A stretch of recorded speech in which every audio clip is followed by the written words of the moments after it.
സാമ്പാറ് കൂട്ടി ചോറ് വേണോ, മീൻ കറി കൂട്ടി പുട്ട് വേണോ? പുട്ടും വേണ്ട ചോറും വേണ്ട ബിരിയാണി മതിയെണ്ണ, ഉണക്ക മീനും മോരും കൂട്ടി പഴഞ്ചോറ് മതിയെണ്ണ.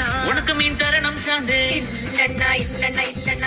തലകേലും തരണേ ശാന്തേ, ഇല്ലെണ്ണ ഇല്ലെണ്ണ ഇല്ലെണ്ണ. ചുട്ട മീനിന്റെ സ്മെല്ലാണെടി നിനക്ക്, ചുട്ട മീനിന്റെ സ്മെല്ലാണെടി നിനക്ക്.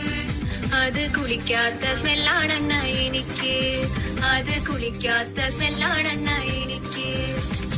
ഓയോ റൂമിൽ പോവാം ശാന്തേ, ഇല്ലെണ്ണ ഇല്ലെണ്ണ ഇല്ലെണ്ണ ഇല്ലെണ്ണ. ഡുക്ക് ബൈക്കിൽ കറങ്ങാം ശാന്തേ, ഇല്ലെണ്ണ ഇല്ലെണ്ണ ഇല്ലെണ്ണ ഇല്ലെണ്ണ. ഓടിക്കാറിൽ പോവാം ശാന്തേ, ഇല്ലെണ്ണ ഇല്ലെണ്ണ ഇല്ലെണ്ണ ഞാൻ ഇല്ലെണ്ണ. കണ്ണാപ്പിട്ടൂലവാ ശാന്തേ. ഇല്ലെണ്ണ ഇല്ലെണ്ണ ഇല്ലെണ്ണ ഇല്ലെണ്ണ. PSC എഴുതി കിട്ടിയ ഗവൺമെന്റ് ജോലി ഉണ്ട് ശാന്തേ. കാറിൽ പോവാനാ ഓയോ പോവാനാ, ഗവൺമെന്റ് ജോലി ഉണ്ടേൽ പിന്നെ ഒന്നും വേണ്ടണ്ണ.